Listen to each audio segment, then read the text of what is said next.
rather beautiful garden in Kent. And what we noticed about the garden was, again, it was like a series of gardens. It wasn't one big garden, it was a series of rooms that you moved from one space to another. So every kind of garden had a certain kind of character, but it also had either a wall or a hedge around it, so that when you were in that particular space, it was all about that space, and then when you moved to the next space, it was all about something completely different, whether it was an Italian garden or a water garden or a vegetable garden. They all had their very different personalities, and that was sort of starting to tie in with what we were thinking about in terms of about these 4 different gardens. And the other really nice thing that we found was that there's a tower. And when you do the tour there, you go through all the gardens. You don't really have any consciousness of how they all fit together, but at the end you climb this tower and you look down and you can see all the gardens and how they all interlock. And so we were kind of interested in that as an idea. So these are some of the buildings we're going to see. So it's a Dungeness, Margate, and these are the fisherman's huts down in Hastings, and the Geowood Gallery in Hastings. So we were seeing a lot of black cladding. We were starting to think about what materials we were going to use. We thought that maybe some sort of black cladding would be really appropriate. So just a quick diagram of how the building sort of came into being. We took a block which was approximately the size of the tennis court.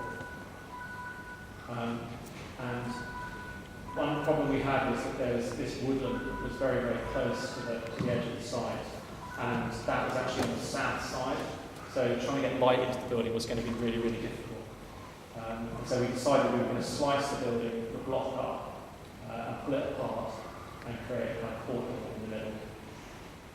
And then we would put a lid on top of that courtyard. And then there's some sort of, you can start to see the level of changes here across the slide. And then we wanted a tower, because we wanted to be able to go up to the top of the tower, and we wanted to be able to see all the gardens at the end of the day. So this is a section through the site, and it's kind of interesting putting a long, flat, single-storey building in a sloping site, because it creates all these sort of opportunities, and then you can start to see the sort of cantilevers appearing. So this is the swimming pool here, the kitchen garden kind of over here. And the form was starting to take the form of 4 boxes. A kitchen dining box here, which was addressing the sort of the food garden, a formal dining pod, which was associated with the formal gardens, and then the lounge, which was associated with the sort of leisure swimming pool side of things. And then all the bedrooms were over here, which then faced into the woods. So we had a very short view looking out of the window into the woods, which has this very tranquil, calm, private kind of feel, just using the vegetation to create privacy. So this is the plan a bit more detail. You can see these bedrooms I was just talking about here. Then the lounge with the associations with the swimming pool, formal dining room there, and then this is the kitchen here.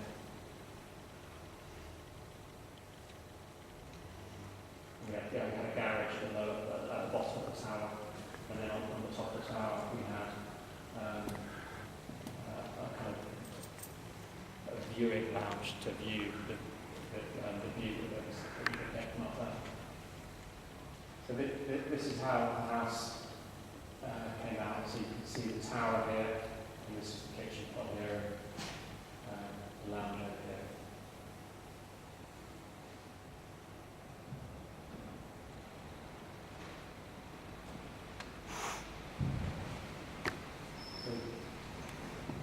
Biggest cantilever, which is 7.3 metres, which I kind of drew thinking, the engineer would definitely chop that in half, but he didn't, so that was good. And the way he achieved that was that he put a truss on the side of the box, of each box, so there's actually a huge amount of steel work going on here. We thought, when we sat down and calculated it at the end, we worked out that the building was probably 30% more expensive than it needed to be because of the cantilevers. But the client didn't care. They wanted the cantilevers and they were happy to pay it. So I was constantly thinking there was going to be some kind of columns going in here at some point, and it just never came. So that was pretty good. You can just see the sort of more formal gardens, and this is the kind of rock formal window that the dining room sits behind the formal dining room.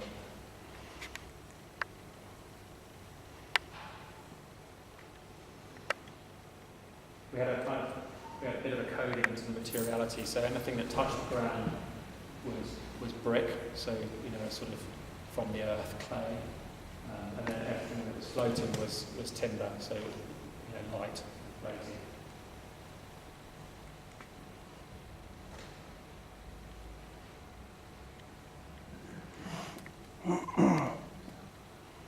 It's always nice weather in England, isn't it?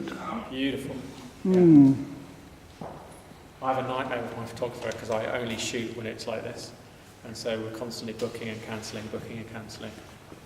And I'm just doing a project now that's on an estuary, and of course I want it to be high tide to get the pictures, so that's yet another factor that you've got to kind of try and get right.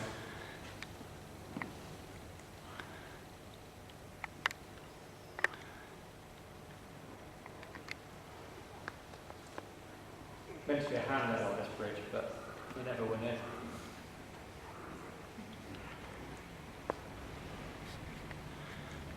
So this is the 7.3 metre cantilever, which ended up being an ideal kind of carport. So they park their cars on the edge.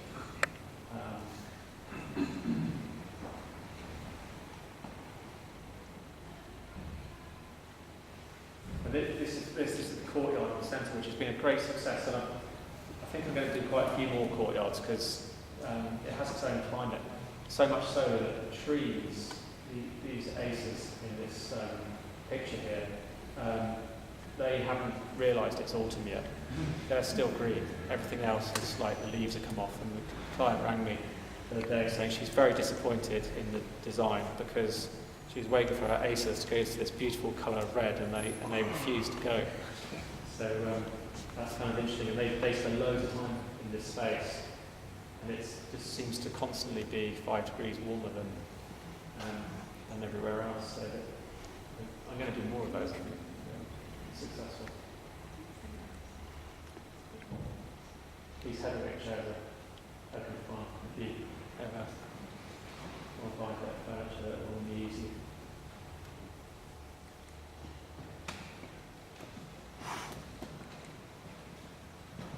Okay, so this is a picture here looking out onto the orchard space.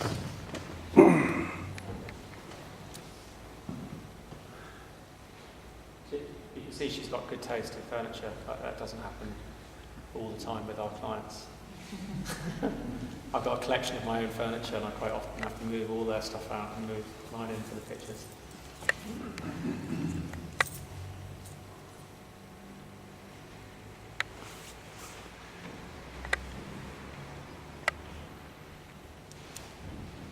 So I think as a studio we've kind of developed a bunch of details, and I think the bathroom's quite a good place to kind of talk about this.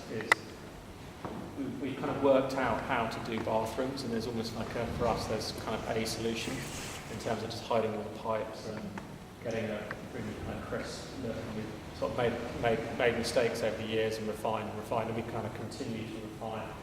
And obviously every bathroom is different in its personality, but it's got some really nice kind of crisp details now that really seem to work.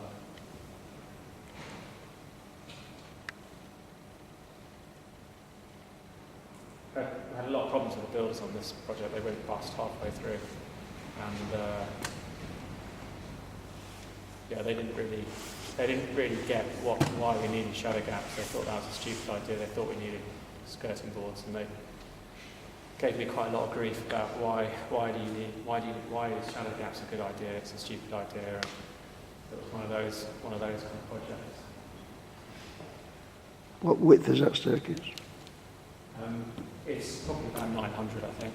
It's wide angle lens, so it looks a bit skinny, doesn't it? Only 100. Yeah, I think that's Why? all we needed for building regs. Why? Why only one? Hmm. Just kind of cleaner, I guess. Mhm. Cleaner lines, maybe. Hmm. Uh, Aesthetics over function then. yeah, I mean, it works all right. So Does it's it? not. No one's come If you've down got two there yet. hands. No one's come down Rook- there yet. Rook's okay if you've got two hands. Yeah. Yeah, it seems to. I haven't had a phone call yet, so No. it's all right. Do you tend to work with the same consultants? You Yeah. build a relationship? Yeah, definitely. Yeah, Yeah, so lighting, structuring, things we like do all the lighting that. ourselves. You do the lighting? We try and do everything we can ourselves. It's actually an interesting point that another thing when we started the practice was I thought, well, I don't understand why we can't just do the good bits and give all the crap bits to like someone else to do. So like window schedules, I mean, I don't want, no one wants to do that. So like, let's just get someone else to do that. And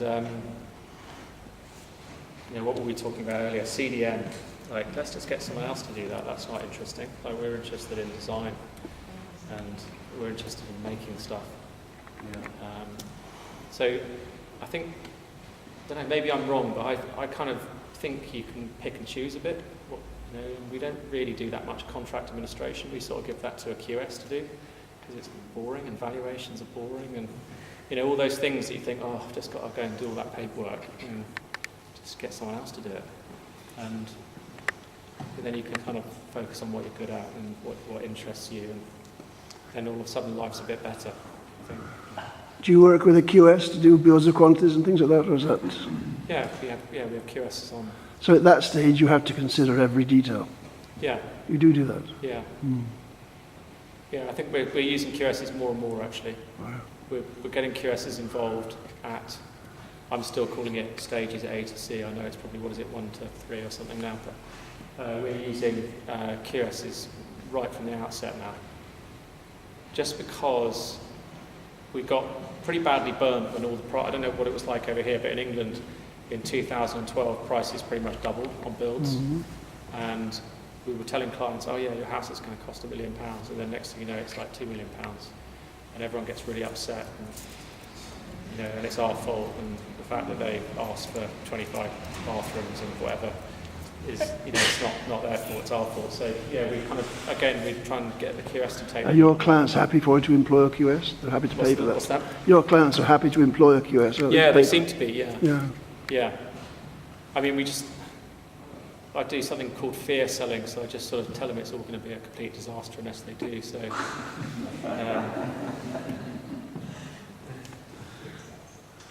Yeah, architects do 2 kinds of selling, I think. You do aspirational selling, and then you do fear selling, which is, if you don't employ us on site, it's all going to fall down and everyone's going to die. Kind of selling.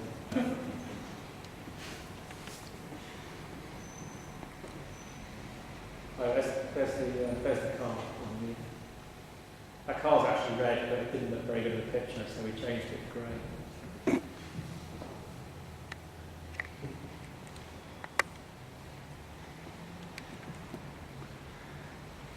So, I think we're really interested in lighting because you can kind of get 2 buildings out of one. I don't know whether that comes across in these pictures, but this building has a really different personality at night, and it's like a different building. And that's interesting. Here's, we're going to be on Grand Design. You've got to watch this. 21st of November. We're being shortlisted for House of the Year. So we had 2 days filming with Kevin. He's a wonderful man. He is. He's really nice. He's nice as you think he is. Unlike George Clark, who's terrible. He's no good at all. But yeah, Kevin's lovely. He's really, he's genuinely interested in architecture.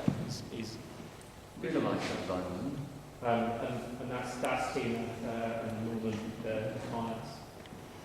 And we spend a lot of time at this house because they invite us to all sorts of parties and drinks and stuff, and we think it's quite good networking to go. And they're just so happy with this house. They just love it, and the kids love it, and it's just what it should be all about for us. You deal with so many clients who are ungrateful and don't get it, and They followed through the construction, did they, like they normally do with the programme? Was it one of those Yeah, programs? he did actually. Yeah, he did the project management himself, and it was a classic kind of like, no, don't do it. Do not watch grand design. It's going to be a disaster. It's just that I noticed with the grand design programme, they generally shop the architect within about the first 2 weeks. Yeah, I would never do the programme itself, but House of the Year is different. They tend to give you quite a good pat on the back. I wondered what had happened to the architect. I never could understand where they went. No, I think, I wouldn't do the show because I think they're always trying to get the knives out for the architect on that one. So I was just going to finish with a small project, and it's kind of fitting because it's Remembrance Weekend. We were asked in 2014 by Winchester City Council if we could come up with a design for a memorial to the start of the First World War, and then the idea was that it could be something that could be toured around Hampshire, and it would kind of help people remember, and it would form a focal point to remember the services on the 11th of November at various times. And it started off at Winchester Cathedral, and it's just been moved back to Winchester Cathedral last week, getting ready for Sunday. And it was obviously quite a big responsibility to be involved in a project like this, and a great honour to the arts, and something that required a lot of thought, and it was important to get it right. So, like how I often start projects is I just sort of get on the internet and I type in something and click, and kind of wander through the internet, and then sort of maybe take some notes as I go and start to build up a kind of some ideas and a feel of where it might go. And I came across lots and lots of pictures like this, which was to me kind of represented decay and death, and I found it very kind of powerful, and I was thinking that every one of those bullet holes that you see there is somebody being injured or who's lost their life. And I came across this picture here, which is not very nice, but it really kind of moved me quite a lot, and just that idea of a sort of bullet hole representing a life started to sort of generate an idea. So when I did some research, I found that 459 people had been killed in the Great War in Winchester, and I was thinking that each one of those lost souls could be represented by a hole in a piece of metal somehow. These are kind of early ideas, and that very quickly sort of developed into another idea, which was I was thinking that although someone has lost their life, there needs to be something that comes back in return as a sort of reminder. And so I started to think that this has been maybe a light sculpture, and that it could be one thing during the day, but it could be something quite different at night. And how I was talking earlier about things being different in the daytime, but when they're lit at night, they could be something completely different. And that possibly light could shine out of this thing at night, and each shaft of light could be like, it could kind of touch you metaphorically, as it were, but also physically as well. And so we came up with this idea of a cube, and we thought the cube should be 11 by 11 by 11, to represent, you know, the 11th. And we created some fairly random sort of patterns of where these holes might go. And then we really like working with people who make stuff. Like, I don't get the chance to do it much, but I used to do it a lot when I first started the practice. But we got a local guy to make this for us. And we spent quite a lot of time in his little workshop, testing ideas, making maquettes, and sort of eventually building the final piece, which is what you see here. So this is my motley crew, and everyone got involved in this project, and I think that's great for everyone to be, you know, involved in the making and put together the project. So this box ended up weighing, I think it was like 1/4 of a ton, so it took the whole studio to move it anyway. So this is us sort of lifting it into position in the grounds of the cathedral. And this is the lid, and we use core 10 steel, which is you know, it's a material that rusts, that doesn't decay, and that was very much driven by, you know, the decay and the rust that we kind of see on the images on the internet. And yeah, we had to get, it was on a Monday, and it had to be switched on at 11 o'clock at night, and this is 7 o'clock, probably at 3 o'clock in the afternoon, and the guy who was making it, he just, I don't know, he went on holiday or something, and then it wasn't going to be ready, and there was 700 people coming, and anyway, we managed to get it all together at the last minute, as architects always do. And it's a close-up material, very beautiful material. And this is how the box looked when we got it in position. So very much kind of driven by that first image that I showed you, the rust and the decay and the bullet holes. And then at night, it was a really moving evening actually. We had 700 people there, and all the lights in the grounds of the cathedral went out, and we flicked the switch, and a bugle started playing, and it was really very powerful, much more powerful than I thought it was going to be as an object. And you can see the shafts of light coming out and hitting the ground and things around it, and indeed hitting people. So that sort of that metaphor of, you know, the effect of someone's life coming out and touching us all was very real. So what's your light source that you got? We bought 5 500-watt LED sort of floodlights, you know, like workman's floodlights, from B&Q. And you can see there's some red dots there as well. And right near the end of the project, the council suddenly said, we've got a problem because all the parishes around Winchester, you know, they're upset because they haven't been represented. And we were like, well, how many people from the parishes? And there was like another, 800. And I was like, well, we can't do another 800 holes. And they, so we represented, I think there's 26 parishes, and we represented each parish with a red dot.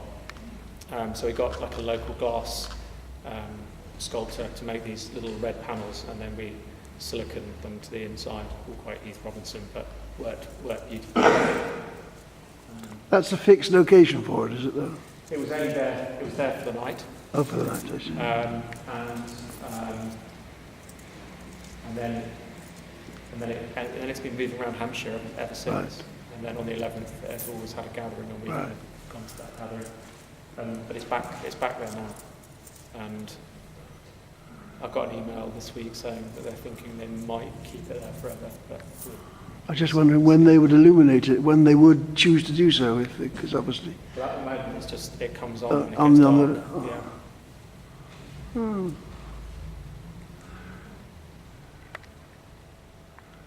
Yeah. that was a lovely project to get involved in. We do quite a few kind of art and making projects. They're not for money or anything, but just something really interesting for us to do. That's it. Thanks very much.